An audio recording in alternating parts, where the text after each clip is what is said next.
48 sharci ee awoodda. Sharciga 31 maamul ikhtiyaaraadka. go'aan. khiyaanada ugu wacan waa markaad u muuqato in aad xorriyad siisay qof, markaas oo ay u malayn doonaan in ay hayaan hogaaminta awoodda, balse ay xaqiiqdu tahay in aad adigu maamusho. sii dadka doorasho middaas oo ay kugu heexan karaan markay doortaan waddadaas. ku cadaadi in ay kala doortaan laba xumato oo adiga ku wada raaligelinaya, ka dhig kuwa sida geesaha oo kale u togan oo aan isku imaan.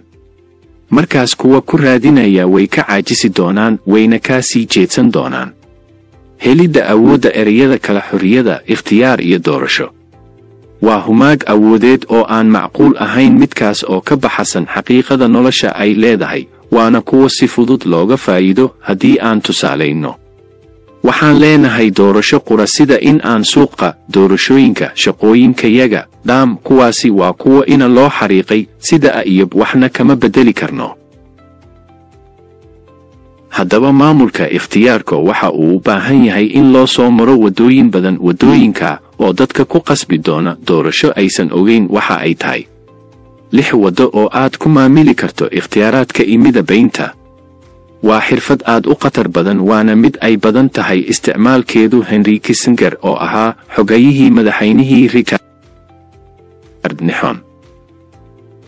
Kissinger mar ayuu go'aansaday in uu ka fiicnaado hogaamiyihiisa, balse arrintu waxay ahayd mid khatar ku ah haddii uu si toos ah u wajaho ama is-yiraa khiyaano samee, waxayna ahayd mid laga bago.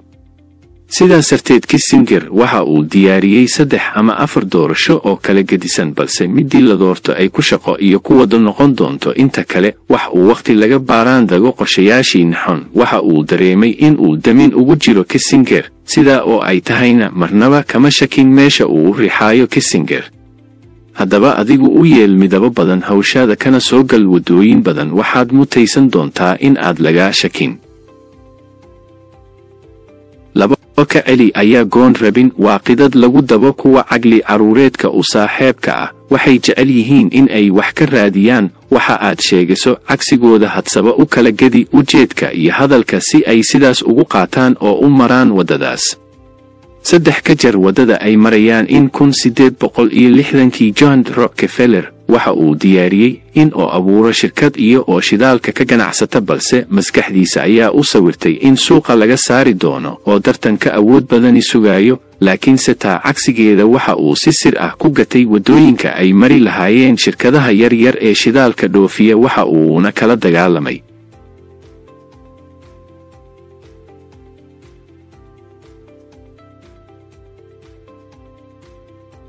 fartan iyo 8 sharci ee awoodda. sharciga 32 la dhaqan khiyaaliga dadka. go'aan. runtu badanaa waa mid laga fogaado, waayo way fool xun tahay, wayna qaraar tahay. haddaba marnaba racfaan ha ka qaadanin runta iyo xaqiiqada, haddii kale waxaad diyaarin doontaa carradaas oo keeni doonta niyad jab. inta badan nolosha waa dhib iyo walaac, dadkuna waxay isku muugaysiiyaan jacayl ama iska dhaadhicin khiyaaligaas oo la mid ah saxare ari la daajiyey oo dhargan barqa jiifna ku jira gaabka oo xaqiiqada ka fog ayay isku madadaaliyaan. khiyaaligu waxa uu leeyahay awood badan oo soo jiidasho leh, middaas oo keenta in nolosha lagu dabago. helidda awoodda khiyaaligu ma sii socon karo in badan. waxa uu gadaal ka riixaa sharafta iyo cabsigelinta dadka taagta daran. marka loo eego xaqiiqada ma ahan mid naftu u dulqaadan karto, balse qalbiga ayuu ku yeelan doonaa xidido aan la gooyin karin. qofka awoodda u leh in uu xaqiiqo ka yeelo khiyaaliga, kaasoo leh dulqaad uu lumeel mariyo khiyaaligiisa, waxaa hoostiisa imaan doona awood. raadinta khiyaaligu waa mid dadka oo dhan ku wada abuuran. haddaba inta aad ku raad joogto waxaa kaa lumi doona wakhti badan, waxaana lumi doonta in aad iska ilaaliso in lagu isticmaalo. haddaba kala fur indhahaaga kuna jeedi waxa runta ah, kadib waxaa kuu fududaan doonta qaabkii aad u mari lahayd samaynta khiyaali rasmi ah. inta aad raadin lahayd waddo aad ku abuurto khiyaali, iyaga kooda u isticmaal kuna rid godkii ay kuu qodeen. shakhsigii ka badbaada ee iyaga la roga waxa uu heli doonaa awood mucjiso ah oo ka hortagta indha sarcaadka ay wadaan sharwadayaashu. tusaalayn xaqiiqo isbeddelada xaqiiqiga ah waa kuwo aan degdeg badnayn waxaana taa ka mas-uul ah shaqada adag ee loo maray malahan wax cabsi ah haba yaraatee waana hawl kalsooni nasadeed iyo daacadnimo lagu abuuray khiyaali waa isbeddel kadis ah waxa uuna kala tuuraa xadaarad kasta oo ka jirtay meeshaas khiyaaligii nasiib lehna waxa uu ka gubaa shaqadii la qaban lahaa balse waa kalsooni la'aan waqtigiisuna waa mid gaaban xaqiiqo markii lag eego xukun boqortooyo dhanka arrimaha bulshada waa mid sir ah xuduud aan laga soo gal karin u ah iyaga waan fahmi karnaa haddii aan isku dayno in aan xadiidno ama ogaano si xaqiiqi ah in aan u socon doono isku dhan malan kasta oo ay noqon doonto mid aan laga salgaarin khiyaali waxaan awoodnaa in aan dhex galno dunida cusub inagoo isticmaalayna wax qarsoodi ah laguna kalsoon yahay mustaqbal ahaan in 1570kii jasiiradda lagu magacaabo Cyprus ee dalka Turkiga waxay ku jirtay meelaha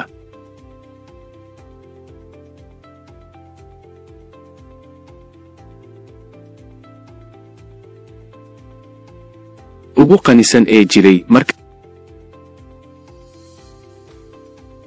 nin la yiraahdo Fenike oo ahaa dadka ugu faqrisan ee ku nool jasiiradan Fenike waa uu fikiray ugu dambeyn waxa uu la kulmay nin lagu magacaabo Brigadinio ninkaas oo ahaa mid si khiyaali ah dadka dhaqaale uga qaadan jiray markii uu la kulmay waxa uu arkay in uu xalka faqri baxa uu isagu haayo waxa uuna ka codsaday in uu la dago si uu u arko waxa uu samaynayo Brigadino waxa uu gacantiisa ka soo saari jiray shilimo dahab ah markastana waxa uu wadan jiray laba ay ah goobtiisu waxa ay u dhisnayd si ka sareyda boqortooyo waxa uuna darbiyada ka dhigay dahab iyo deeman cid kastana waxa ay u imaan jirtay si ay u aragto indhasarcaadkiisa marka uu samaynayo indhasarcaadka waxa uu gacantiisa ka tusi jiray dahab shilin ah taas oo dadka u arkeen waa dheeraad ah muddo aad u badan ayuu dhaqaale xad dhaaf ah ka helay arrinka balse markii dambe waa laga shakiyay waxa uuna sharxay qaabka uu soo saaro gacantiisa xusulkeeda ayuu ku xiray xarig laastig ah oo markii la siidaayo gadaalo noqon karta markii la soo jiidana bannaanka u soo saari karta shilinka Fenike arrintii ayuu qaatay isagoo caqli kale ku dartay waxa uuna ku noolaaday qaab qaninimo ah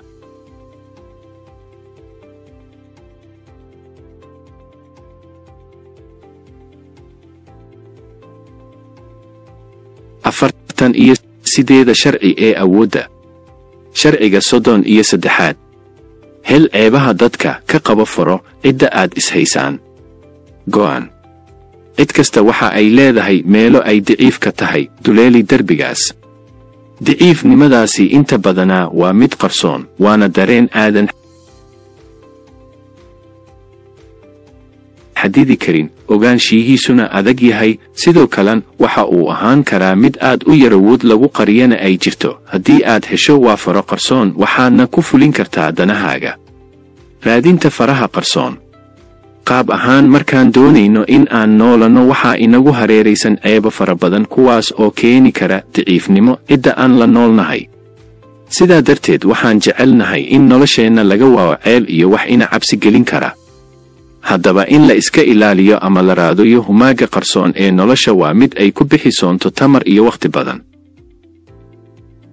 raadinta daaha daahsoon ee cadowgaagu waxa uu kuu furi doonaa albaabada laga galo noloshiisa qaar ka mid ah ayaa sidaas samayn doona halka kuwa awoodda isbidayna way kaa difacan doonaan iyagoo dhabarka kaa soo maraya iskuna dayi doona in ay ku dhabar jabiyaan ilaali kuwaan slaad u guulaysato kow qabo dareemada isdhaafdhaafa baro qaabka loo raaco hadalka yar ee isdhaafdhaafa haddii uu yahay mid is-ilaalin badan markaas raadi isdhaafka ficiladiisa adigoo qaab guud u raadinaya haddaba haddii aad hesho wax ku rari kara in aad hesho daciiftinimadiisa midaasi micnaheedu mahan in aad heshay furaha inta u qarsoon haddaba ha ku degdegin in aadinta yar ee kuu muuqatay aad ku xukunto in ay tahay meesha uu dicliifka ka yahay sidaa darteed joogtee lana qabso isdhaafka noloshiisa laba raadi carruurnimadooda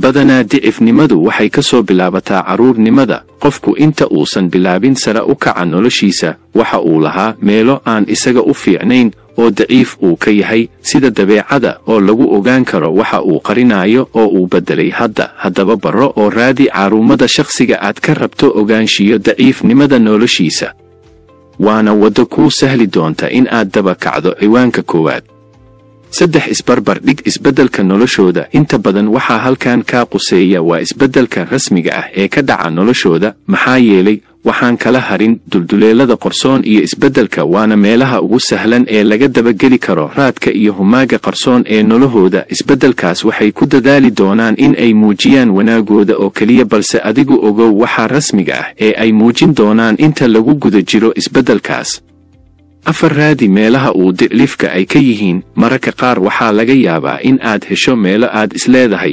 wasdicliftinadooda balse aysan ahayn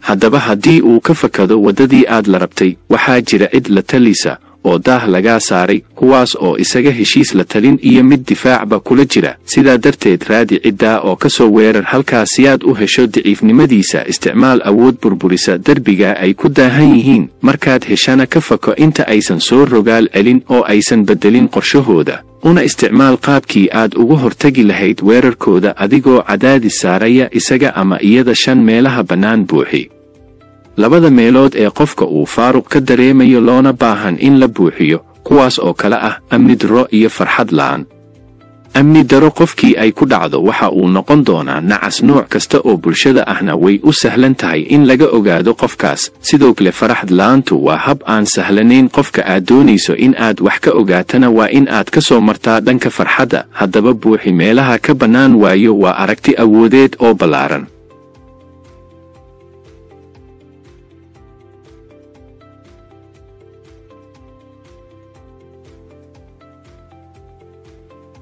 afartan iyo 8 sharci ee awoodda sharciga 34 u dhaqan habkuu gooni ah go'aan waddada aad noloshaada u horseedo ayaa badanaa go'aamin doonta la macaamilkaaga haddii aad ka cararka noloshaada waxaad u muuqan doqon si dhaqsi ah ayayna kugu yeeli doonaan ceebo aanan lagu tixgelin haddaba boqorku waxa uu noloshiisa ku hagaa tixgelin iyo dhiiragelin isagoo kuwa kale dareen siinaya joogtaynta iyo niyadsanaanta awoodaadu midaas oo aad ki darto fal waxaad naftaada u samaysay waddo aad ku xirato taaj helidda awoodda nolosheenna markaan bilaabayno waxay ka soo bilaabataa carruurnimo waxaana bilownaa noloshayada inagoo dulqaad iyo rajo ka qabna adduunka guud ahaan carruurnimadu waa mid inoo xambaarta wejiga koowaad ee bulshada aan ku dhex yeelan kamo balse markaan korno waxaan yeelanaa 2 eray oo kala ah diidmo iyo guuldarro labadaas markay ina soo maraana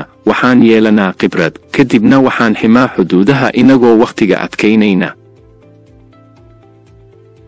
arrintaasna waxay inaga yaraysaa waxaa ka imaanaya dunida midaas oo xadidaysa waxyaabaha ay noloshayada aqbalayso kadibna waxaan tuurnaa qaansooyin iyo xaaqimo lagu xaaqayo dhibka inagoo raacsiina raaligelin xitaa hadday ahaato mid yar oo codsi ah isbeddelkaas waxaan ugu wacnaa qidadii gashiga taajka dadka awoodda u saaxiibka ah ayaa laga yaabaa in ay duufsadaan oo ay wada saameeyaan dhammaan kuwa khiyaaliga ku sugan midaas oo hoos u dhigta kuweena doonaya in ay abuurtaan waddo cusub balse waxaa jira dad dhaqdhaqooda been ka sheega waxayna ugu talagaleen in ay dhaqso soo muuqdaan waxa ayna ogsoon yihiin in arrinkaasi uusan siin karan awood badan balse waxa ay doonayaan in ay muuqdaan oo keliya sabta loo xirto taajka kow saamayn iyo sababid 2 in ay ogaadaan kalsoonida naftayada 3 in ay raad ku yeelato iyaga weliba qaab saxan 4 in la yareeyo oona la xadido soo muuqasho la'aanta 5 in lagu helo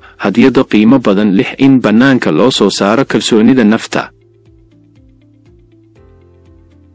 3 istiraatiijiyadeed oo xoojin kara in aad gashato taaj istiraatiijiyadii Columbus markasta geesi ahaw 2 qiimahaagu hasareeyo 3 mamaba ha murugoon bistiraatiijiyadii David iyo Goliath idane miisha ugu sareysa 2 abuur muuqaal aad u weyn 3 u samee difaac nataada istiraatiijiyadii hadiyada xaadirka bixi hadiyad haddii aadan hayn ballanqaad samee 2 la mid nogo mid wax bixiyay ugud intii uu ku siiyay 3 bixi kadib qaado kala hormar wax bixinta ma xuma in aad yeelato awood iyo darajo ku gooni ah madaas oo badasha noloshaada iyo qaab u dhaqankaaga, balse ha noqon qof wada muujiya kalsoonidiisa midaas oo kugu keeni karta in aad adigu noqoto taarget. sidaa darteed ka fogow wax kasta oo taarget kaa dhigi kara, xitaa haddii aad awood leedahay.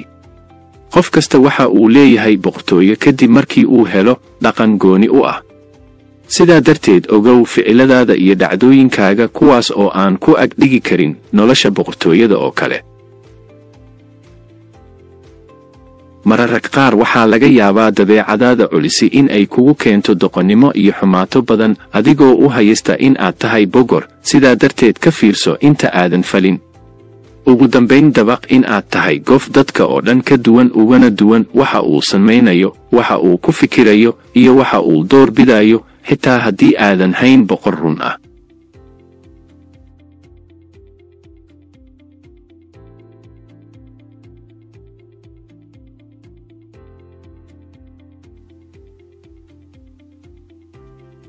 afartan iyo sideeda sharci ee awoodda. sharciga 35 ha u xeeladeeyaha wakhtiga. go'an. ha u muuqan mid degdegsan, waayo degdega waa mid ay ka dhashaan amini darro iyo adigoo waya maamulidda noloshaada isagoo ka qaata wakhtigaaga oo dhan. sidaa darteed u muugo mid deggan. markii aad noqoto mid aan degdeg badnayn waxaa kuu imaan doona waxa kasta oo aad rabatay iyagoo bilaa qalad ah. isbeddelada wakhtiga iyo u qoondaynta waxaa kugu hareeraysan waxaa xambaari doonaan awooddaada. haddaba baro sida looga hakado marka uusan wakhtigu kuu saamaxayn, adigoo danaynaya gaaridda hadaf barax tiran. helidda awoodda wakhtigu waxaan ka haysanaa fikrad aan dabiici ahayn, midaas oo ay naftayda ka soo maaxatay, midaas oo ah mid aan xaduud alhayn, naguna adkaysa fahanka dunida iyo dadka inaga badanba. maadaama aan haysanno fikrad ku saabsan wakhtiga, isla sidaas waxaan awoodnaa in aan sidaas oo kale qasno oo aan dhigno khiyaanooyin. wakhtiga carruurnimada waa mid dheer oo socod yarkaas oo haddana wata baaxad, halka midka dadka waaweyn yahay mid la xilqsan cabsi iyo degdeg. labadan arrimood wakhtigu isma beddelin waa mid ku xihan garashada, taas oo ina tusaysa in aan nahay kuwa og in isbeddel ku yahay dhankayaga. labadan arrimood ayaana ah waddada aan ku fahmi karno hoggaaminta xeeladaha wakhtiga. sidaa daraaddeed, haddii wax yar oo jahwareer ah oo uu dareenkagayagu sababay, wakhtiga ayaa inoogu muugan doona mid degdeg badan oo si dhaqsi ah u socda, balse markii aan maamulno oo aan mas-uuliyad isa saarno dareenkayaga, markaas wakhtigu waxa uu u dhaqaaqi doonaa si ka sii aayarsan sidii hore. isbeddelkaas ayaa ah qaabka aan ula macaamilno waxyaabaha inagu hareeraysan, oo aan ku garanaa meesh aan mustaqbalkayagu u socdo, hadba in aan furono ama aan xirno waddooyinka ay suurtagal ka tahay in ay cabsi iyo carro naga soo weerarto ayaa ah mid ay ku xihan tahay qunyar socodkayaga iyo fahanka aan ka helno hoggaaminta iyo xeeladaynta wakhtiga. waxaa jira 3 hab oo aan kala macaamilno wakhtiga. wakhtiga oo dheer oo aad degdegto. qiso la xidhita isbeddelkii nin caan ahaa qarnigii 17aad oo ahaa rinjiile laguna magacaabo Carl Jung. xilli xagaa ah, qoraxduna ay sii liiqaysay, waxa uu soo booqday tuulo kale oo tuuladiisa u dhow, midaas ay u dhexayso webi laga gudbo. markii uu yimid tuulada waxa uu libsaday buugaag iyo waraqo uu u baahnaa, waxa uuna wiilkii iibinayay ka codsaday in uu la geeyo barta doonta laga raaco. markii waxa ay tageen meesha doonta laga raaco doonidii ayuuna saarta buugtii. Carl Jung ayaa weydiiyey doonihii in ay ka gaari karaan inta aan la xirin albaabada tuuladiisa, midaas oo ka fogayd meelal badan. maadaama habeen loo sii siqaayo, ninkii doonlaha ahaa ayaa dhugtay, iska guntuntii ayuu furay, waxa uuna kugu jawaabay haa. si kastaba ha ahaatee, qoraxdii way dhacday, waxa aynoo socdeen si aad ah. waxa uu wakhti isku raba, waxaa yimid roob in yar dabadeenna waxaa gooy qaybtii ay buugto saarnaayeen oo ku dhacay webiga. in ay aruuriyaanna waxay qaadatay muddo, taasna waxay keentay in ay ka daahaan albaabka.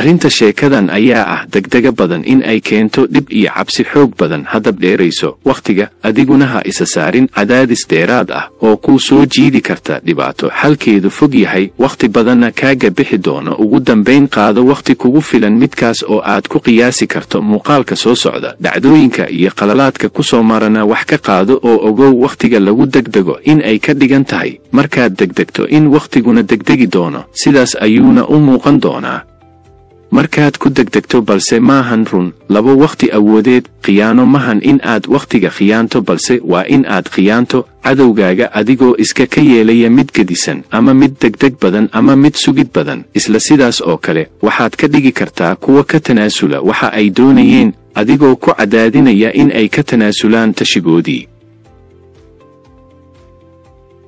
1473 sultan maxamed oo ahaa sultan turkish ah ayaa lagu yaqaanay qidadan waxaa dhacday in uu gorgortan lagalo Hungari kaas oo muddo badan la isku qalab aruursanayay markii uu soo gaaray wakiilkii Hungari waxa uu bilaabay in uu la hadlo Turkiga si loo sii dheereeyo hakashada dagaalada ka dhaxeeya Turkigu way soo dhaweeyeen hadalka Maxamed ayaa isla markiiba ka tagay Istanbul iskoona aaday cadowgiisii oo la yiraahdo Uzun Xasan maadaama uu doonayay in nabad ku wada noolaadaan Hungari waxa uu wacay wakiilkoodii isagoona ka codsaday in uu yimaado afaafka hore ee dagaalka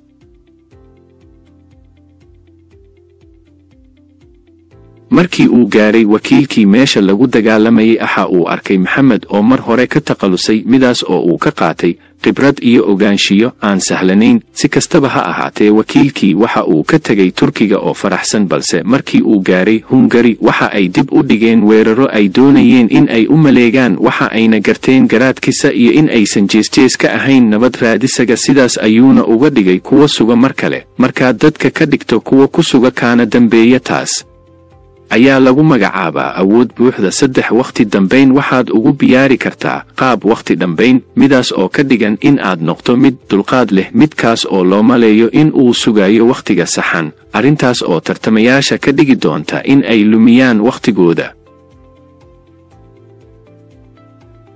arrintaasna waxay ka saacidi kartaa in aan la ogaan goorta iyo waqtiga aad bilowday haddana aad dhamaysay si aad u gaarto hadafka waa in aadan noqon qof lagu tixgeliyo loogana cabsado degdegslimada iyo soo gunaanudka hawsha uu rabo iskoona waxaba qarsan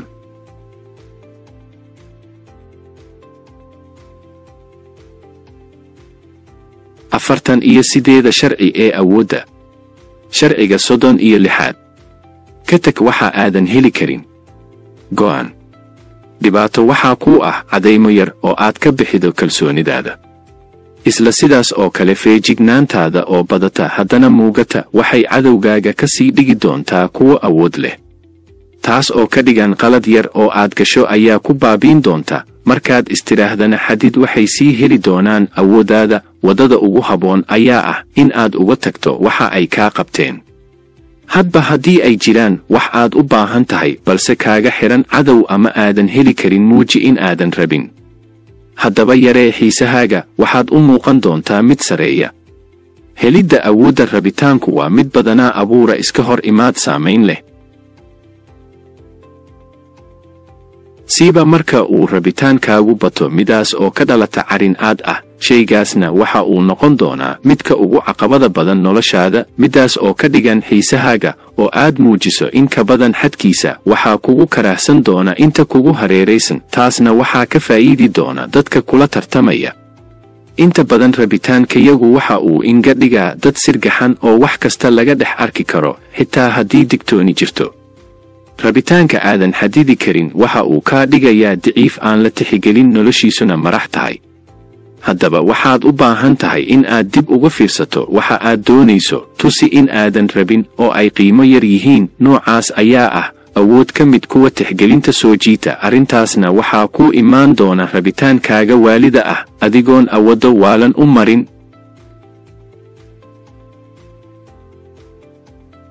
waxa ayna tixgelin doonaan rabitaankaaga isla kuwaad wax ka rabtay adigoon saamayn toos ah u marin laga yaabee in aad yeelato arrintaasna ay gadaal ka fikiraan kadibna kugu dhibaateeyaan haddii ay kaa yeeshaanna markaas waxaad moodi doontaa xalqada koowaad oo ah shukaasi in wax lagaaga qaado hadba haddii ay ku dhibaateeyaan ha u fariisan ee fiir sharciyada 8 iyo 39.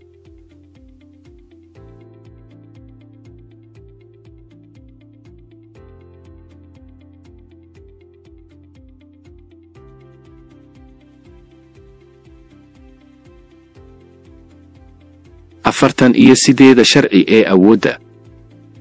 sharciga 37. samee fiirsadayaal khasab ah. go'aan. samaysashada muuqaalo iyo calaamad soo jiidasho leh oo aan dhab ahayn waxa ay abuurtaa kaaha awoodda. ka dhigo masrax kuwa kugu hareeraysan waxa ay ku xidhmi waxyaaba dhidbaya joogistaada. muuqaalkaasi ayaa ay ku indho daraandari mana garan doonaan waxa dhab ahaan aad samaynayso. helidda awoodda waxaa jira nin lagu magacaabi jiray Sokamotio Hejigwan kadibna waxaa lagu casuumay xaflad ay qabtaan boqorada oo dhan markaa nin lagu magacaabo Hideysho ayaa siiyey shaax casri ah Gianno iyo markaas kadib waxa uu koostay in uu Hideyoshi ka saro maro muddo kadib waxaa la gaaray xafladii midaas oo dhacday bishii 10 sanadkii 1588. Hejigwan waxa uu soo diyaariyey dalad aad u weyn midaas oo leh fadhi iyo birbiriq qurxo badan oo markii ay falaadhaha cadceedda qabato meelaha dhan iftiin ka dhigaysa midaas oo 4 nin ay u qaadaan waxaana sii dheeraa fashaxano casri ah oo qurux ka sii dhigaysa dalada. shaygan ayuu uga dan lahaa in uu uga saro maro Hideyoshi haddaba istaxalujina intaa la eg malxay ka dhigan tahay. waa kaliya adigu shaaca ka muuqgo oo ka muuqdheerow midka kula tartamaya adigoon kaliya afka ka hadlin balse aad muujiso ficilo muuqda in aad isticmaasho erayo la mid ah racfaan iyo marmarsiino badan waxa ay ka dhigan tahay in aad dhexda ka qotonto qarar ganacsi. isticmaalka erayo qalafsan waa halista kaliya ee aad wajahi karto marar badan balse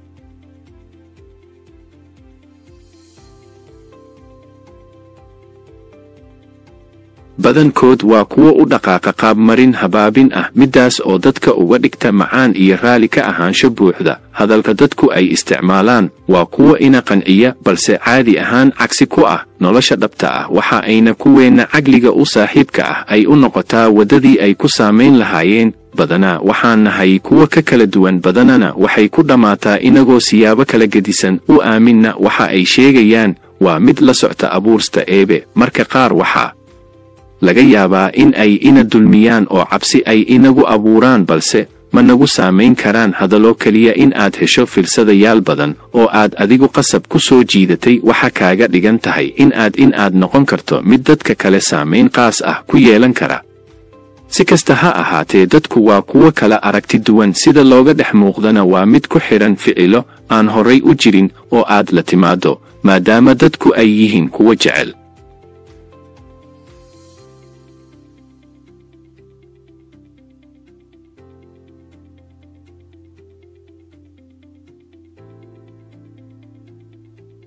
qashada iyo kala saraynta nolosha ku dabaq dareenkooda kadib way kuu soo leexan doonaan.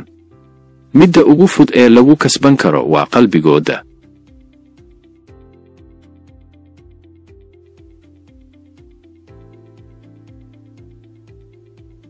afartan iyo 8 sharci ee awoodda. sharciga 38. u fikir sida aad rabto balse u dhaqan sida ay cidda kale rabto. go'aan. haddiiba aad muujiso si ku cagsi ah sida ay wax u socdaan tustana aragtiyahaaga dhaqanka iyo asraacnimada ku dheehan dadku waxa ay u malayn in aad tahay mid doonaya keliyaata in uu keligii muuqdo oo iyagana yaraysanaya. dabadeedna waxa ay kugu ciqaabi in ay kuu qaadaan cuqdad. waxaa ka nabdoon in aad israariciso lana qabsato jawiga guud xaaladahaaga dhabta ahna ka sikato keliyaata la wadaag asxaabtaada dulqaadkow leh iyo kuwa aad hubto in ay tixgelinayaan. helidda awoodda bal aan eegno sheeko nin jabshay xeerkan sanadkii 478 ciise ka hor waxaa jirta magaalo lagu magacaabo Sparta waxaana ciidan qabsada u soo diray Persia. meeshana waxaa xukumayay nin lagu magacaabo Pausanias waxa uu ahaa mid ay qadariyaan Athens iyo Spartans ka meesha degani waxa uuna horay ugu cadeeyay in uu yahay mid dagaal yahan ah oo aanan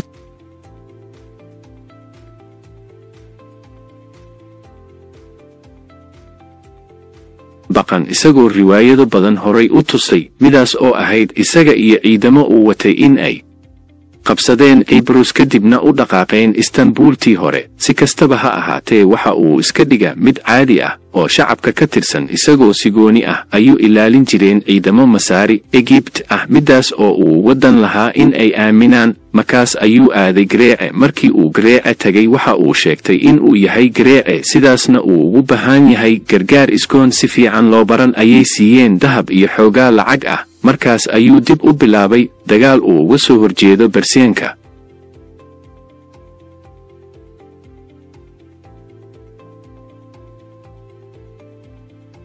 Halkaa kama ahayn mid uu ugu danaynayo dadka balse iska ayaa doonayay in uu gacanta ku qabto. Markay ogaadeen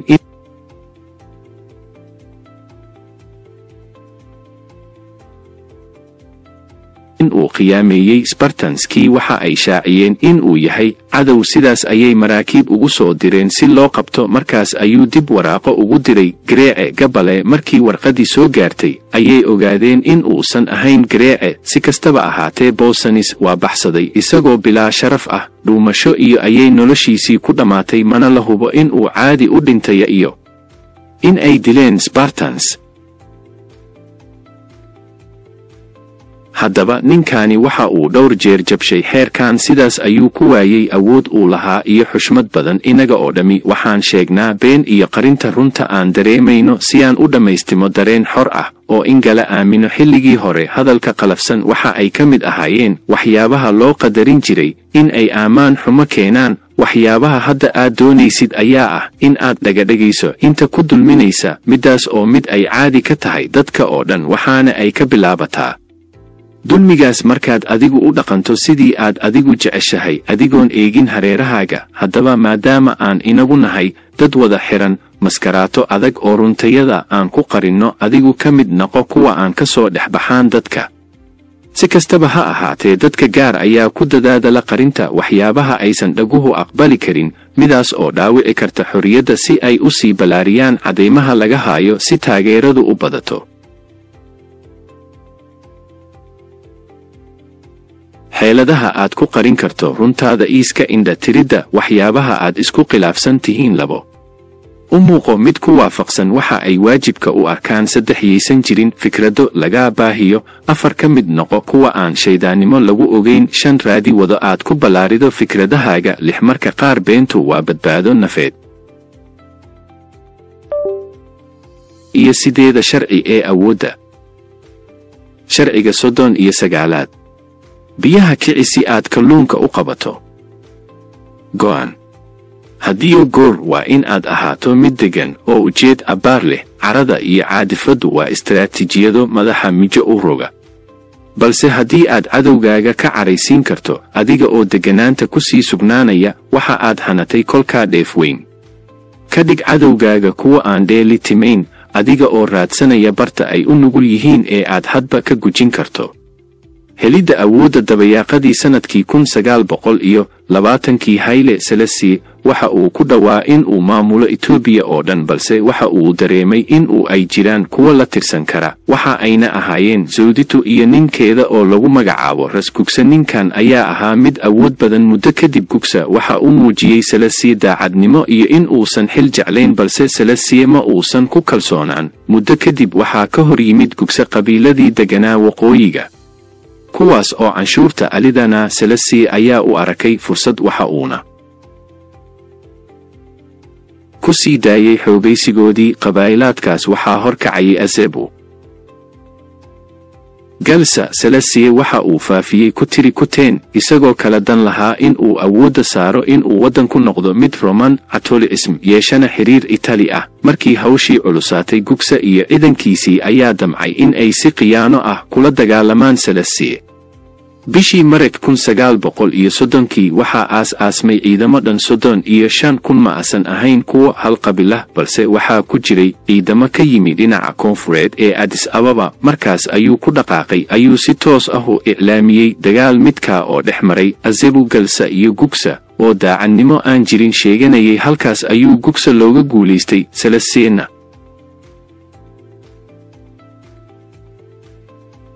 waxa uu gacanta u galayay dalka oo dhan Christians.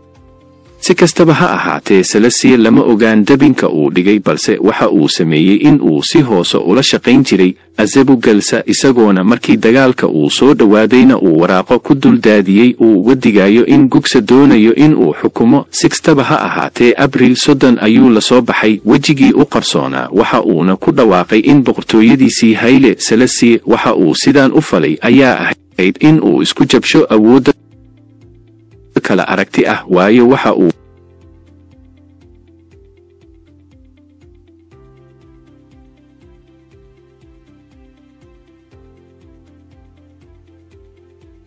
Gugsa in uu mar ku soo jeesan lahaa maadaama uu lahaa awood buuxda. caradu markasta waxa ay keentaa oo dadka ka yeeshaa jees noloshiisa ah miidaas oo buqnaha goysa awooddiisa. waxay isku dayayaan in aad xanaaqdo oo dacartu kugu kacdo kuna dhaqaaqdo fal walba oo maskaxdaada ay soo qabato markaas ay kaa faa'idi doonaan. ka tusaale qaado xayawaanka waayo mahan mid awood la'aan ah bales waa caawimaad la'aan maadaama dadku ku aaminsan lag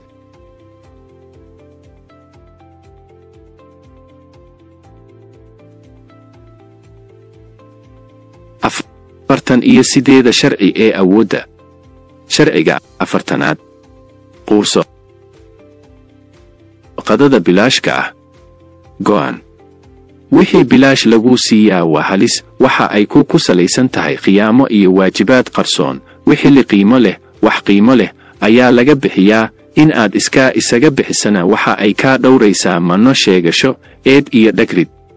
waxaase kaba sii xikmad badan in aad adigu wada bixiso qiimaha hantidaada ku noqo mid dadka ku dhex meerta. deeqsinimadu waa tilmaan waana birlab awoodeed. lacagta iyo awood kasta oo boqorani waxaa waajib ku ah in saldhiggeedu noqdo qiimo lacageed waayo wax kasta huba waxa ay leeyihiin qiimo. wax kasta oo aad bilaash ku aragto badanaa waxay ka timaadaa qaab cilmi nafsi ah psychological midaas oo wadata ballanqaad amni oo tayo leh. awoodda oo la barto xilli hore waxay ka hortagi doontaa xorriyaddaanta. in ay ku gataan qiimo dhammaystiran waxa ay iyaga ka ilaalin doontaa khatara iyo colaadaha si bilaash ah.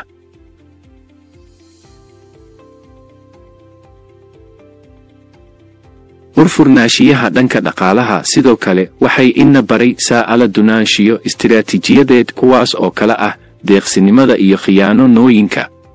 markii aad tahay mid wax qaata waxaa dushaada si uu noqdo dushana waxaa ka fuuli doona waajib. deeqsinimo adshah u fuuli doona waajibaad balse waxaa ka habboon in waataha loola yimaado dadka jilicsani. waxay kaa geyn doonaan oo kor u qaadmi doona sumcadaada. waxaad ku guulaysan doontaa qushuuca dadka waxaadna ka jecedin doontaa qaab xiyaarka awooddaada. hantidaada oo qaabs istiraatiijiyadeed u fidda waxay soo jiidan doontaa guluf abuurma oo si dhow xiriir kuula sameeya. Louis Hif waxa uu ahaa galarika lacagta ku dabta ugaartiisa. markii uu yimid cashriga waxa uu lahaa awood badan oo sharaf ah. muddo kadib waxa uu bilaabay in uu fuqurada siiyo lacag iyo hooy waxa uuna ka yeelay kuwa laandheerayaal ah. midaasna waxa uu wakhti badan ugu bixinayay in ay siiyaan talo iyo awood waxa uuna geeyey darajo sare.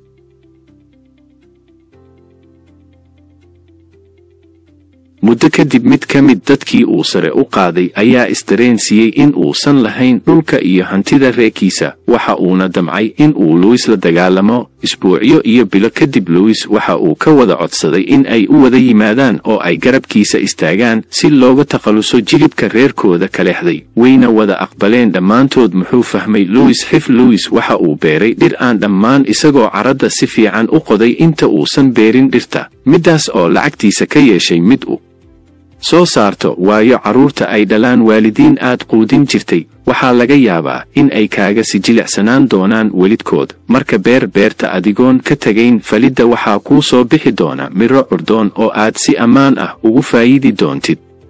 5 cashir oo muhiim u ah dan kasta. cid kasta u soo bandhig caawimaad iyadoon lagu weydiisan. markaad siiso caawimaad waxaa kuu soo noqon doona qaar iyaga ka mid ah markaadu baahato. sabtuna waa kaalmada aad horay u fulisay. sidoo kale waxaa dhalan awood aad adigu leedahay balse dadban laba yeelo gacanta hor bixisa. markaad doonayso in aad abuurto koox loo kula mid ah balse ku hoos timaada waa in qadada bixisaa hortood si aad liminta koowaad u hesho. 3 tusi calaamado qaninimo. xitaa haddii aad tahay mid aan jeeb buurnayn ha muujin baahidaada, waayo waxa ay heli doonaan ib ku filan oo awood ah, waxa ayna kugu dulbeeri doonaan daaqsanka ay doonaan. 4 damaca maahan ciyaar. kuma jirto damac halkaani, waayo damaca waa mid aan qarsoomin. xitaa haddii ay jirto dabcan way jiri doontaa, balse ha yaraato, iyadaa soo badan doonta. ogowse ha ku tarax tegin damacaaga oo ha wada guran midhaha aad ku abuurtay. taasi haddii ay dhacdana waxaa burburi doona gurigaaga oo dhan. 5 fuqurada weel wax ku wada cuna. daacadnimada ugu badani kama timaado cidda aad wax siiso oo aad ka faanto, balse waxaa ka timaadaa cidda aad sharaftooda dhowrto oo aad la mid noqoto iyaga. kuwa liita ayaana ah awoodda markasta lagu tartamo, waayo waxa ay leeyihiin beer dihan oo ubax haddii lagu beero uu ubax dhali doono, haddiise nacayb agu beero waa ay dhali doonaan nacayb. ogowna awoodda waa hadba dhinac.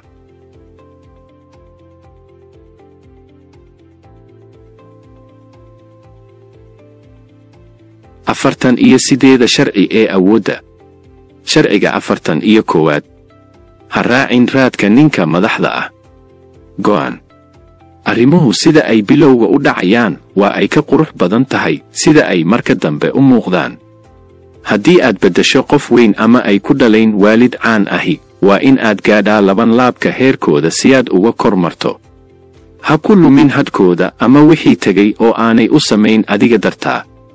magacaaga iyo ahaanshahaaga yegleelo saad ugu dambayn uga raad badato cidda aad awoodda ugu dambaysay, adigoo awooddaada sigooni ah igu sara maraya. helidda awoodda ku qancinta qalbiga waxa ay sareeyaashaadu samaynayaan waa mid inta badan aan abuurtogal ku ahayn adiga. bilowga hore ee noloshaada haddii ay ka bilaabatay ku dayashada qof midkaas oo lahaa waddo u gooni ah oo uu isaga keliya ku socday, markaad laqaad istirina ay noqotay waddo aadan ka dhex muugan karin, markaas ayaad dhaxli doontaa hoosayn aad u baahsan.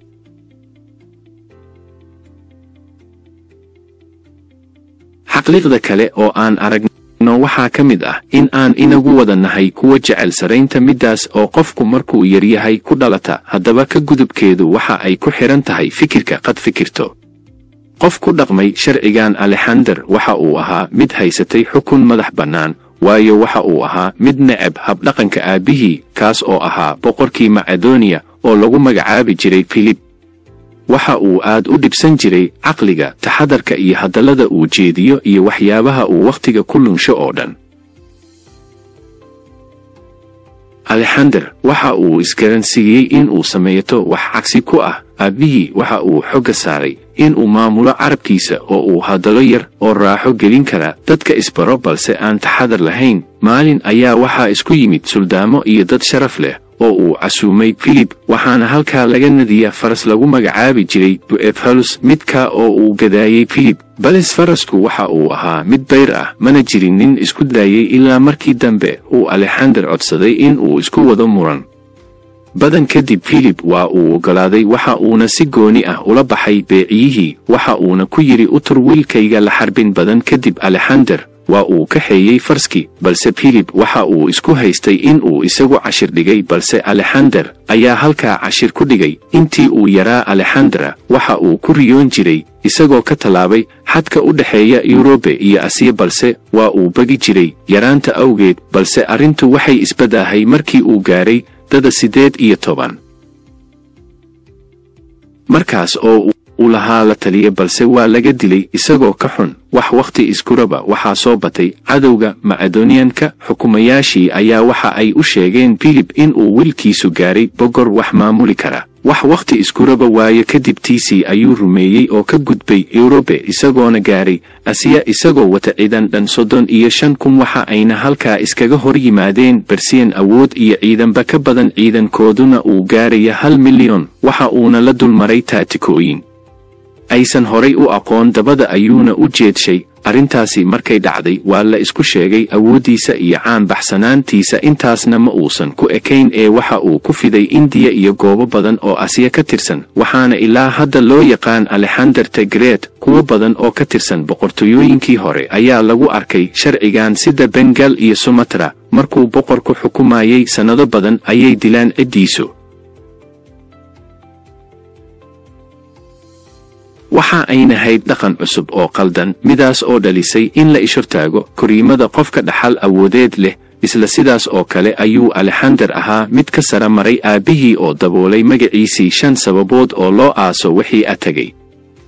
waxa tegay waa mid kooban oo yeelan kara saamayn ama xumaato qofku markuu yahay mid ka soo jeeda cid wax hogaamisa. waxaa ka luma hab bilowga noloshiisa, balse haddii uu lumiyo wixii tegay iskuna taxallujiyo gooni u istaaga waxa uu yeelan doonaa awood dheeraad ah.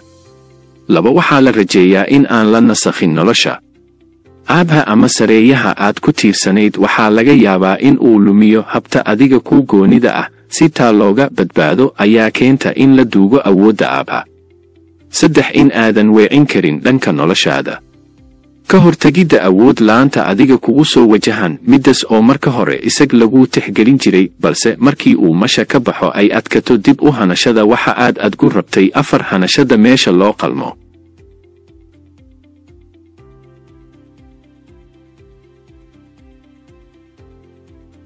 xitaa haddii uu nool yahay aabha waxaa kayliya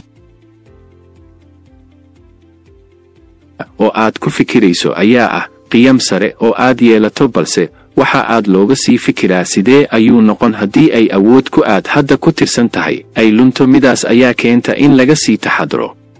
sidee loo duugaa wax tagay ku dhaqaaqa wadad aad ku yeelan lahayd awood gooni ah. agay 2 cariirso isha ugu sarraysa inta aysan buuxsamin. 3 samee wax aysan kuwa kale kaa sooci karaa indhaha bulshadu ha ku aragto adigoo gooni ah oo aan aabe ku tiirsanayn. 5 sii samayso saaxiibo gooni ah. ugu dambayn, ha ku qaldamin cutubkan oo ha dhayalsan adigoon si baarin waayo. maalin kasta ayay dhacdaa, qasabna ma ahan in aad dabaqdo isaga oo dhan. fikir.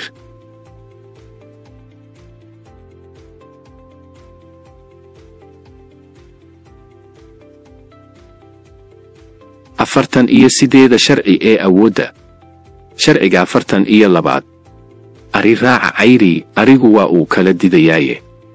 go'an. marar badan ciriqa dhibta waxaa lagu siibi karaa iyada oo la sadqeeyo cid keliya oo awood xooggan leh. 2 wajiilaha iyo fulaha daandaansiga badan. haddii aad cid raadayn leh meesha ka saarto, kuwa kale waxa ay isdhiibi iyagoo curyaamay saamayntiisa awgeed. ha sugin inta ay 2 lexaadsanayso dhib kalena unkaan. hana isku dayin in aad la xaajooto, waayo waa isla qumanayaal. qas saameyntooda adiga oo guddoominaya ama eryaya. cayri cidda dhibta sal u ah, kuwa ku tiirsani waa ay kala carari helidda awoodda. inta badan xukunku waa mid ka dhexeeya boqorka iyo waddaha siyaasadiisa. haddii ay wax saxan iyo wax xun dhacaanba, iyaga ayaa ciyarta hadba dhinac u jiida. haddii aad aragto xukun taagan oo aan dhib qabin, waxa uu iska dharayay guddoominta ku hareeraysan, midaas oo keentay in uu badbaado. si looga badbaado dhibaato ka timaada gudaha xukunka, waxaa inta badan xoogga la saaraa cidda ku dul wareegaysa. dadka waxaa guubaabiya hal shakhsi, midkaas oo ah hogaamiye falaago ama mucaarad. haddii aad isaga ka saarto meesha, waxaa meesha ka bixi doona qaska oo dhan. haddaba isku day in aad geedka jiridda ka jarto. sharciga 15. isticmaal waayo haddii uu dhaawacmo waxa uu noqon doonaa mid ka siladkaada sida uu hadda yahay. ka gurmuuska iyo caleemaha si daanyeeradu u kala didaan adigoon halul adeegsan. siladaas oo kale beer ilaaliyaal u dhaqma sidiisa oo kale, balse adiga ku shaqeeya dhaqanka noocaan ah ayaa noqonaya in aad guddoomiso cadowgaaga adigoon dareen siin. dhan ka shukaanso oo kala saaxiib, dhaka kalne ka ilaasho dhabarkaga si uusan kuu burburin. yay tahay cidda aad go'doominayso markii ciddii soo hujuunto oo dandaansi iyo kacdoon bilaabaan. waxaa intaas oo dhan sameeya hal shakhsi, midka oo ah kaxeeyaha kooxda ama dheerageliyaha. midka ayaana layska qabta weliba qab cilmi nafsi ah, kana digtoonow in aad toos u abaarto, waayo haddii toos loo abaaro waxaa sii xoogaysanay awooddiisa iyo inta raacsan. sidaas ayayna adiga kuugu dhammayn doonaan. gadaal ka soo mar adigoon dareen siin, kadibna qabo midka usha u haya oo gadaal ka kaxaynaya adigoo keligii abaaraya. hasil socdaan hawsha meesha ka socta. taasi markay dhacdana waxaa hadhow lumi doona xiriirkoodii, sidaas ayayna ku kala tegi doonaan. balse adigu marnaba ha ka dhex bixin si aad badal kale uga ilaaliso. haddaba guddoomi shakhsiga xiriirka u haya falaagada oo keliya mahan falaagada qaabka loo tirtiro gebigoodba i ogow fikirkooda. waa furaha koowaad in aad ogaato waxa ay kaa caawin kartaa dhexgalkooda iyo ogaanshiyaha sababta ay kuu soo hujuumayaan. 2 marnaba ha weerarin falaagada adiga kaa soo horjeesatay. waa mid ka daran cadow kugu soo duulay, waxa ayna abuuri kartaa in aad si fudud ku daclifto oo ay soo baxaan kuwo qarsoon oo markaad hujuunta ku ira iyaga geesta kalena cadowgaaga ayaa maalgelin iyo dheerigelin ceraad ah la daba jooga. sidaa darteed ha weerarin si toos ah iyo si dadbanba. 3 ha quursan awoodooda. quursigu waa midka ay ku dumaan xukuumado aad u waaweyn, kuwaas ay dumisay awood ay quursadeen. haddaba ha quursan adigu oo ha ka xanaajin ama hadha liigin ee u kaadi ilaa aad dhex gasho. 4 kala qoqob. markaad dhex gasho oo aad ku dhex fido kala qoqob gebi ahaantoodba, kana ilaali in ay yeeshaan ujeedo hal weji leh. si aad midaas u fulisidna waa in aad ku dartaa kuwa adiga kaa amar qaata oo kala dhantaala. 5 gurbi midhahooda. markasta gadaal ka sii tirtir afkaarahooda oo ha u ogolaan in ay dadku qaataan fikirka, waayo waa khatarta ugu weyn ee aad wajihi karto haddii ay afkaartoodu fido. si taasi u dhacdana markasta hordhig caqabad iyo kooxo adiga ku raacsan oo fikirkooda ay u sharxaan, kuwaas oo madaxa keliya u rixi doona si ay u moodaan in fikirkoodii hirgalay. 6 ha ku hungoomin badax beenaadka. int badan way qarin doonaan hoggaankooda, waxa ayna miiska soo saari doonaan hoggaamiye been ah oo ay adiga kugu marin habaabin doonaan. waana midda inta badan dhacda markaad midkaas ka taqalustana ay weli sii taagnaadaan. waxaa u wacan in aad ku hungowday higgaan qaldan. haddii aad tuurto falaar ama qaanso xoog badan oo aad la beegsan weydo, waxaa dhici doonta in ay adiga kugu dhacdo. sidaa darteed ka taxadar qaansada aad ridayso, lana beegso qof saxan. markaas cadowgu waa joojin doonaa dagaalka. futang.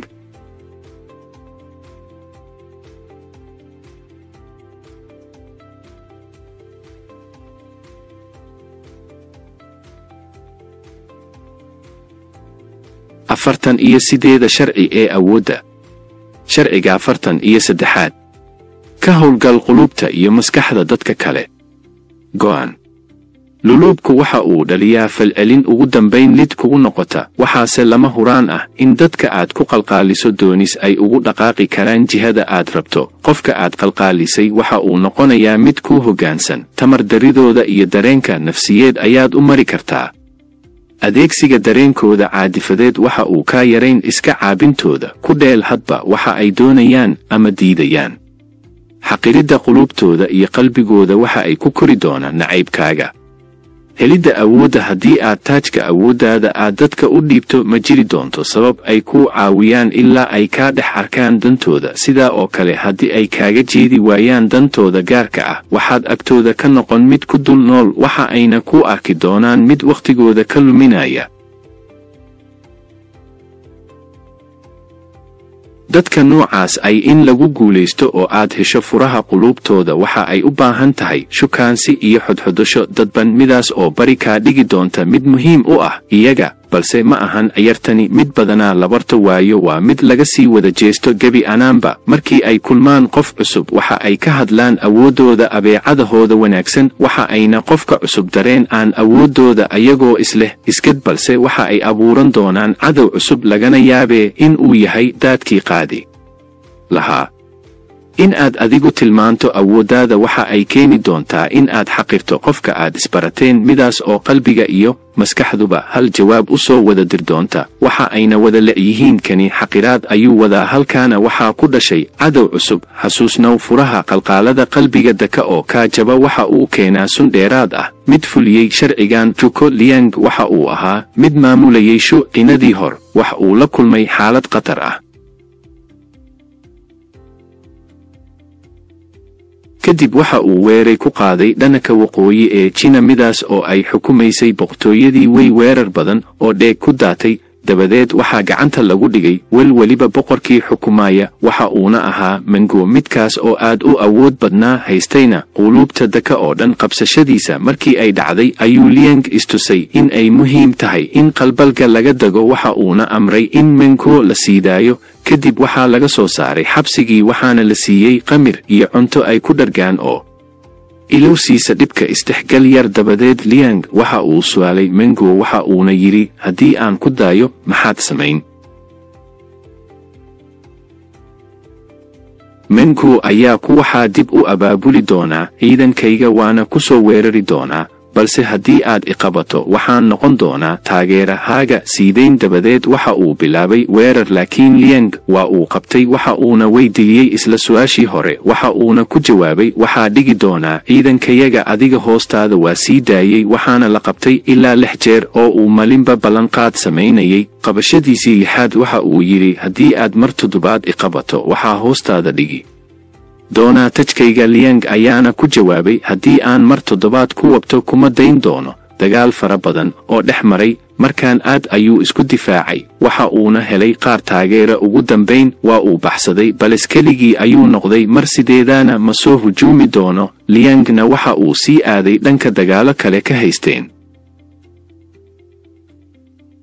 mar su'aal la weydiiyey oo ahayd, maxaad u seedayn cadowgaaga? waxa uu ku jawaabay, waxaan doonayaa qalbigiisa iyo inta raacsan, bales ma doonayo cadowtinimada inta raacsan. tii ayaana dhacday. waxaa meehii uu ka qabsaday u noqtay meel uu ka helo awood buuxda oo uu ku hujuumo cadowyada kale.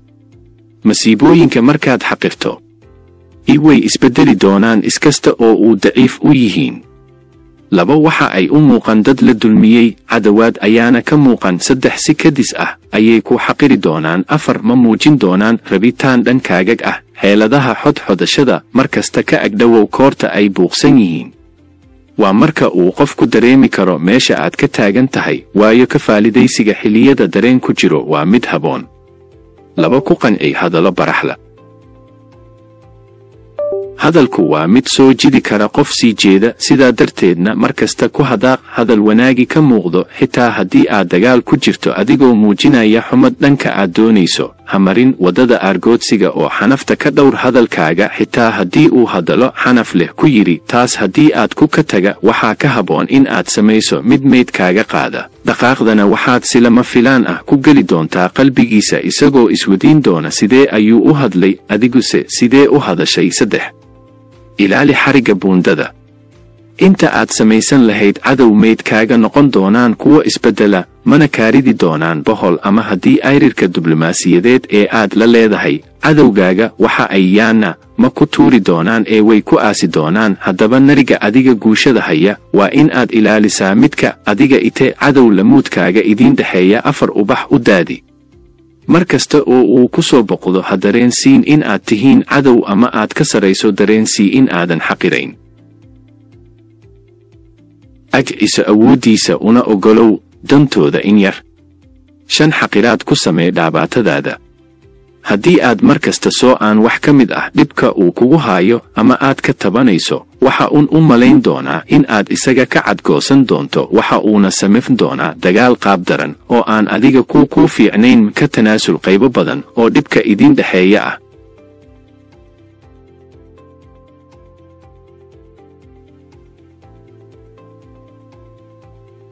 48 sharci ee awoodda. sharciga 44aad matal dhaqankooda. go'aan. caadiyan muraayaddu waxa ay soo celisaa sawirka xaqiiqada ah, balse sidoo kale waa agab wax lagu degi karo. marka cadowgaagu kaaga dhigan yahay muraayad ee aad wuxuu samayso si la mid ah sida ayuu sameeyaan, ma awoodi doonaan in ay gartaan qorshahaaga. falcelinta muraayaddu waa ay bahdili oo ku jeesjeesi, waxayna ka dhigi kuwa fuliya wax badan iyaga oo aan is ogayn. nafsad ahaan marka aad ugu noqoto muraayad waxa aad ku qalqaalisay in ay hilmaamaan giyamkoodii iyo ficiladoodii. in yar ayaa laga yaabaa in ay iska caabliyaan falcelinta muraayadda. saamaynta muraayadaynta awoodda ay leedahay muraayadu waa in markii la hortago ay ku muujiso waxa aad hor dhigtay, taas oo aan qaban ceebaha aad adigu leedahay, waxaana muuqan doona inta aan ceebha lahayn midaas oo kalsooni gelisa naftaada. balse markii aan si qoto dheer u sii fiirino waxa ay naftayadu u muuqan qof kale midaas oo shiki nafsaani ah kugu abuuri karta. haddaba isticmaalka muraayadayntu waa dib u falid ficil uu qofii horay isticmaalay ama isticmaalayo, sidoo kale waa marka aad dhaajiso dhaqaaqa uu samaynayo. haddaba isticmaalka dhaqdhaqaaq aan laga aqoonkooda waxa ay kuu sahli doontaa in aad dhex degto qalbigooda, khaasatan marka ay ka feejigan yihiin dhaawac loo geysto. waxa aad noqon doontaa midka keliya ee awoodda dhexgelidda heli doona, maadaama marka aad soo hor istaagto ay kuu arki doonaan in aadan dharbaaxo ku dhufan doonin.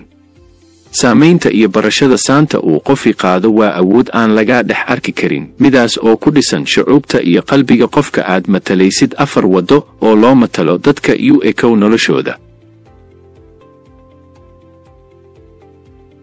qaabkaani waa mid loo isticmaalo istiraatiijiyadda ciidanka, waana mid ka mid ah xeeladaha aan la xakamayn karin, midaas oo lagu burburiyo cadowga kaa soo horjeeda. isticmaal hooskooda meeshii ay tagaana ka daba tag adigoon ka dhex bixin hooskooda. gareegii hore waxaa jiray naag sixroole ah oo aadu fool xun oo aan weligeed biyo ismarin in ayaa goostay in uu burburiyo iyada. waxa uu iska dhigay mid fool xun sideeda oo kale, waxa uu soo jiitay iyada isagoo iska dhigaya qof la mid ah. waxa uu tusiyey in ay isku dhigmaan noloshooda. muddo kadib waxa uu ka bartay qaabka ay dadka u sixirto, waana ka takhalusay gebi ahaanteedba. qaabkaani waa isku ekaysiin. u ekow noloshooda, samee waxa ay cadowgaagu sameeyo, raac dariiqa uu isagu maray. 2 abuur soo jidasho.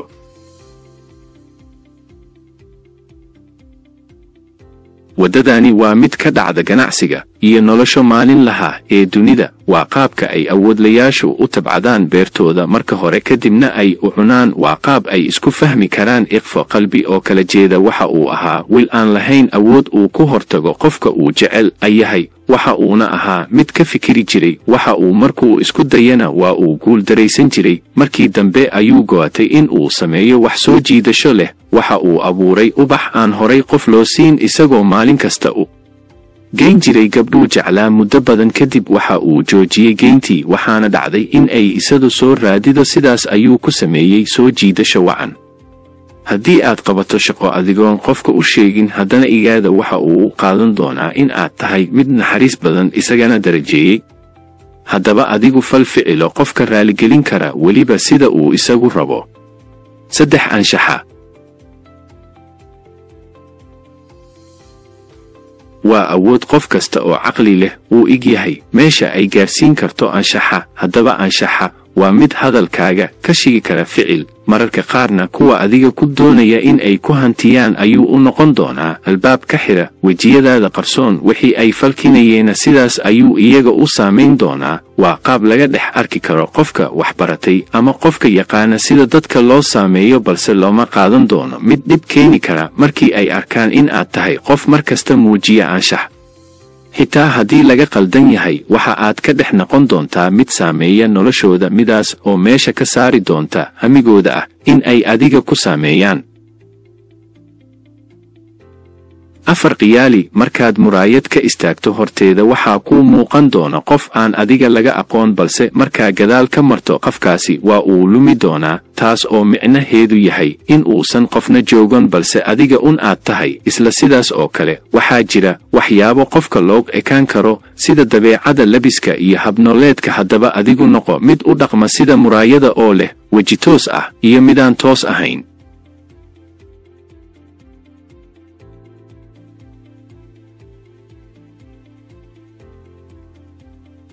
48 sharci ee awoodda. sharciga 45aad. ku baaq isbeddel, balse wax badan ha beddelin. go'an. qof kasta waa uu garanayaa baahida loo qabo in la bedelo xaaladda lagu sugan yahay, balse tallaabooyinka maalinlaha ahi dadka waxa ay abuuraan habdhaqan. dhalanrogid badani waxa ay leedahay jahwareer daran, waxayna horseedaa kicid. haddii aad qabato xil awoodeed cusub ama isku dayayso dhisashada salawoodeed, waa inaad muujisaa xushmadda aad u hayso sidii hore ee wax u socdeen. haddiiba isbeddel ku yahay lama huraan, u hirgeli sidii in horumarin lagu samaynayo wixii hore ee jiray.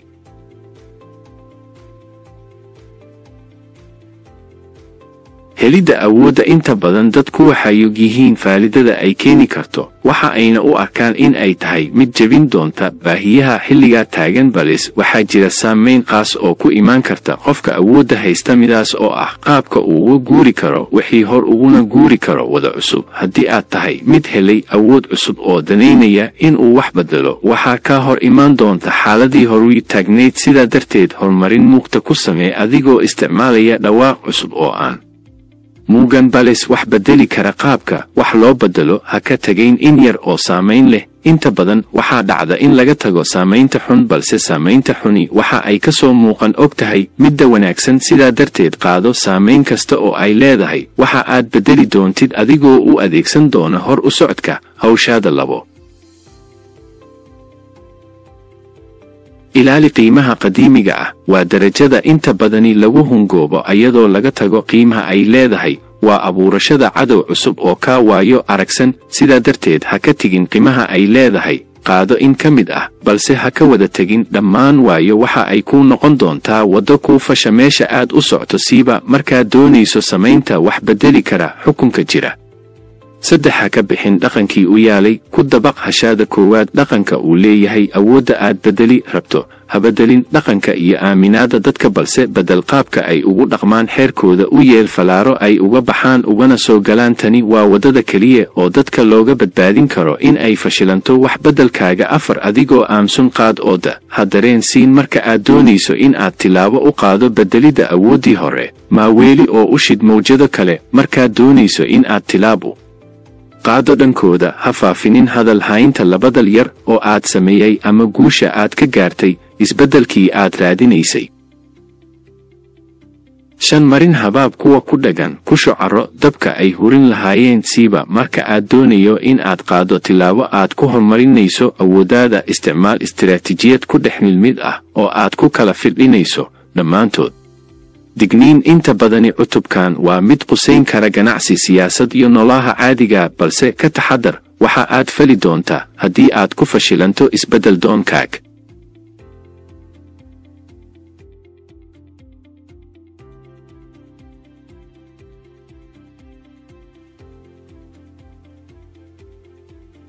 afartan iyo 8 sharci ee awoodda. sharciga 46. ha u muuqan midka ugu quman.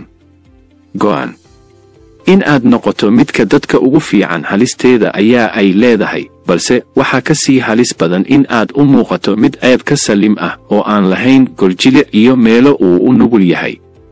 waa ay wanaagsan tahay in mararka qaar aad muujiso in islamarkaana qirto ceebo aan dhib badan lahayn, si ay meesha uga saaraan xaasidnimada uguna muuqato qof iska caadi ah. xaasidnimadu waxa ay abuurtaa cadow dahsoon oo casi keeni kara. eebe iyo kuwa dhintay oo keliya ayaa u muuqda kuwa ka beri ah baqdin. helidda awoodda dadku waa kuwa ugu necab in lala wadaago saraynta lana dareen sii hoosayn. sida aanu dhannahay waxaan nahay kuwa ka xanuunsada wejiyada leh awood, xirfad iyo mawhibooyinka gaarka ah. midaasna waxaas u wacan in dadka ay muujiyaan saraynta iyo qiimaha ay leeyihiin, taas oo naftayada ku sababta qushuuc iyo xanaaq aan la aqoon. sidaas ayay ku timaadaa xanaaq iyo dareen cadaawadeed oo la kala qaado. haddii aan nahay kuwo kale ku kala duwan nolosha iyo dhammaan xaaladaha naftayadu muhato, waxa ay ka qayb yihiin kalahina, sida midaas oo keenta in aan qulubta cadow ka wada noqonno. haddii aan midaas ay tahay mid inagu wada jirta, waxaa hareer socda in aanan muujin karin oo qulubtayada aan ku qarinno sida ay u dhantahaya. waa laga yaabaa in aan wax isku sheegno saaxiibtinimo, balse maya dareen sino xumaanta iyo cuqdada inagu wada beeran. waxaana inta badan ku mashquulnaa howlo aan u aragno dantayada markaan kala tagno waxaan nidhaanaa waa mid awood badan iyo waa iga aqli badan yahay, sidaas ayaan isku durnaa markaan kala maqannahay. markaa isku maano waxaan wada muujinaa farxad ay ku sii jirto muujinta sarayntayada. waxyaabaha keena in aad noqto mid laga hinaaso muujinta awood aan jirin waa qaab aad naftaad ku daciifin karto ugana dhigi karto mid aan sal iyo raad lahayn oo meelo badan ka faruurmi doona. waxa aad ku jirtaa hawo aan lahay daruuro cadceeda kaa celiya, sidaad ayaadna ku noon doontaa mid yeeha cadow aamusan. labo isla weynida midaani waa mid inta badan dadka ku dhex faaftay oo la wada og yahay. qofka hela sifadan waxa uu noqon doonaa mid gooni u socod ah oo aan lahayn saaxiib ku kalsoon. waxa uuna dhaxal u heli doonaa in laga durko sharciga koow, midkaas ayuuna khilaafi doonaa. waxa uuna waayi doonaa wax kasta oo qusayn lahaa guushiisa. 3 keligii noolaadaha. in aad hesho dad kula noolaada waa mid dabiici ah, balse sidee ayaad ku wada nooshihiin? haddii aad tahay mid leh sifada keli noolaashihaya, waxaad u dhowdahay mid aan lahayn saamayn. cidil ku aragtana waxa ay kuu qaadan doontaa mid dadka iskala sareeya. xariiqa labaad ayaadna ku biyo shuban doontaa. 2 waxyaabo aadan ku mutaysan karin kan ugu sareeya imangoon kartid midka dadka ugu daahirsan. dadku waa kuwo leh lin aan dhammaan midaad oo aan laga waayi karin cid dunida ku nool. haatan waana midda aadan ku tiigsan karin mudka ugu quman. 2 ma tigid mid jeedin kara cid kasta. dabcan ma jiro noole kala dabartiray ilaa mid alle dabartiray mooye. adiguna cadowgaag oo dhan ma dabartiri kartid, mana hogaamin kartid. sidaa awgeed ma noqon kartid midka ugu mudan. 3 cadowgu waa ku burburin karaa waana ku caawin karaa.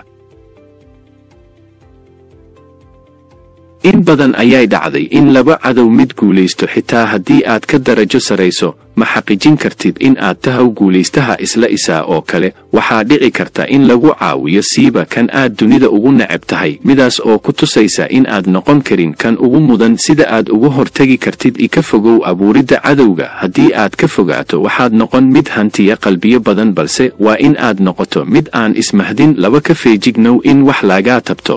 tani waa asaaska aad ku mudan karto in lagu maleeyo mid isla haboon. sidaa darteed ka fogow gebi ahaanba. 3 akhri dareenka cidda kula hadlaysa. markasta tixgeli kuwa kula hadlaya. kibba waxaad noqon doontaa mid aan lahayn in muuqata oo aad cadow ku abuuran karto. 4 ka taxadar weerahaag. ficilada waxaa ka sii xagjirsan hadalka aad ku hadaaqday, lagana yaabee in aad ku mutaysato ciqaab aadan mahdin. 5 dafir tabashadaada.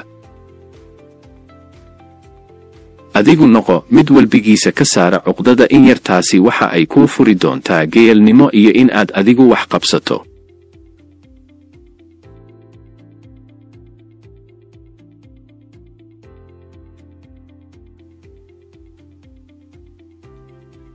afartan iyo 8 sharci ee awoodda. sharciga 47. ha ku talax tegin farxadda. go'an. xilliga guusha waa xilliga ugu halista badan. xamaasadda guusha, isu bogidda iyo macangegnimadu waxa ay ku weydaarin karaan yoolkii aad lahayd. waxaana sidaa kuugu samaysmi kara cadow ka badan midkii aad jebisay. ha ogolaan in guushu ku madax marto. ma jirto wax ay ku dhaanto in si taxadar leh aad u qorshayso istaraatiijiyadda. weligaa yool samayso, kolka aad gaadhana joogso. helidda awooddu waxa ay leedahay qaafiyad iyo hab ay ku socto. midaas oo ah haddii uu mid guulaysto qabtana xukunka, waxa uu heli doonaa xushamad iyo ka dambayn aan silwaari doonin. isla sidaa oo kale waxa uu heli doonaa cadow sii badan doona. maad ayaana wacyiga jiri doona. sidaa dareed ha noqon mid ku talax taga awoodda uu helay. dhibka ay leedahay in aad damaashaado adigoon cadowgaaga ogaan waxa ay ka dhigan tahay in aad seef madaxa iskaga geyn rabtid. haddaba ha noqon mid fiiriya damaca iyo nolosha farxadda leh ee uu helay. ka baq mar kasta nolosha siiba inta kugu hareeraysan. xaaladda soo wajaha guulaystaha waa uu fududaystaa caqabadii uu ka soo gudbay. madkuu hantiyo awoodda waxa uu ku dhaqaaqaa caqli xumo midii ugu dambaysay. wafe waxa uu fuliyaa awaamir ka timaada dareenkiisa farxadeed isagoo ilaaba cadowga ku hareeraysan. bal dib u eeg sharciga 46. midkaas ayuu jabshaa waxa uuna abuurtaa cadow aamusan.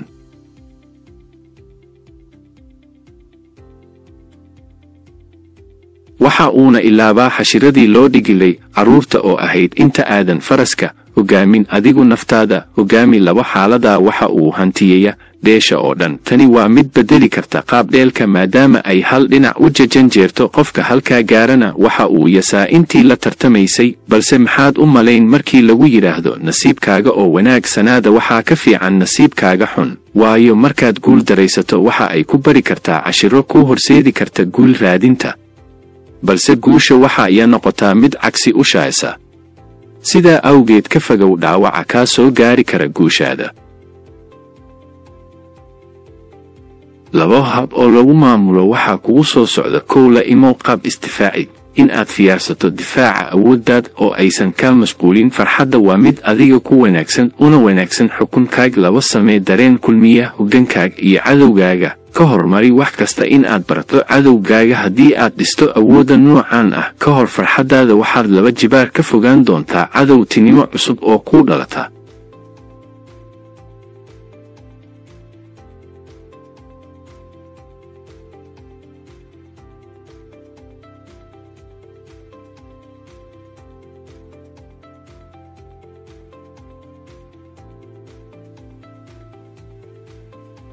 afartan iyo sideeda sharci ee awoodda. sharciga 48aad. ha yeelan qaab u muuqo sida dareeraha. go'an. in aad yeelato qaab iyo qorshe muuqda waxa ay ka dhigan tahay in aad naftaada u diyaarisay in la soo weeraro. ka dhig naftaada mid isbedbeddesha halkii aad yeelan lahayd qaab cadowgaagu ku soo hujuumo. yeel oo aqbal xaqiiqada ah in aanu jirin wax hubaal ah iyo xeer cayiman. habka ugu fudud ee aad ku ilaalin karto naftaada waa in aad yeelato dabciga dareeraha. dareeruhu ma laha qaab gooni ah balse waxa uu qaataa hadba qaabka weelka lagu shubo. ha noqon mid ligan oo aan isbedbedelin, wax kastaa waa ay isbedelaane. helidda awoodda dadku waa kuwa leh caqli ay wax ku kala soocaan, balse caqliga waxa keena markii ay arkaan calaamado ka mid waxa ay rabaa ogaanshiyihiisa midaas oo sasha in ay la tacalluqaan waxa. sidaa darteed xiriir lama yeelan karno wax aan inoo lahayn qaab, waayo qaabku waa abuuraha fahanka. in la kala qarsado habmuuqa awoodda waa mid aan hadda bilaawan doonin, balse waa mid aad u baahan tahay in aad yeelato waddooyin adiga ku gooni ah, la dhaqan oo aad meesha ay dantaadu aado adigoon la ogeyn ujeedkaaga. haddii aad doonayso in aad noqoto mid aan lahayn qaab, si fiican u daawo oo fiiri biyaha, kadib waxaa kuu soo bixi doona awood aad ku noqon karto mid aan lahayn qaab loo raacdo. qaabka loo noqdo mid aan qaab lahayn. baro wax qarinta. haddii aad tahay mid wax qarin kara oo aan laga aqrin karin waxa uu damacsan yahay, waxaad noqon doontaa mid aan lahayn qaab loo soo hujuumo. laba, adigu ha noqon duulaha. haddii aad tahay midka duula markasta waxaad noqon doontaa mid leh wejiyo la baran karo. sidaa darteed ha duulin markasta, hana ku duulin hal qaab. u fikir qaabab badan adigoo lagaaga baahan yahay qaabab badan haddiiba aad duulaan tahay. 3, kala dheeree dhaqamada lagu bartay. haddii lagugu bartay wanaag iyo xumaan miday rabadba ha ahaatee, ka dheeree awooddaada iskuna day in aad hal qof kula dhaqanto dhowr weji oo kala fikir iyo kala xusmad ah. 4, baro dabciga. markaad timaado meel cusub waxaa halkaa kala kulmi doontaa wacyi ka duwan kii aad ku noolayd. sidaa awgeed baro inta aad ka gaarto oo dhaqan iyo nolo ah, taas oo kuu saamixi doonta in aad noqoto mid fuliyo sharcigan. 5, ha dharjin hana baahin sii jeedina inta danta kaa leh. waxa keliya oo fulin kara waa in aad u sawirto waxyiga dan u ah. sii jeedintaana waxa ay kaa yarayn doontaa indhaha badan ee adiga ku qaban doona. xul inta aad cabsida ka qabto kadibna sii jeedi adigoo siinaya fursado ay ku maaweelaan ilaa iyo inta aad dantaada gaarayso. ha dharjinin hana baahi tirin, waa sida dameerka oo kale dhammaad.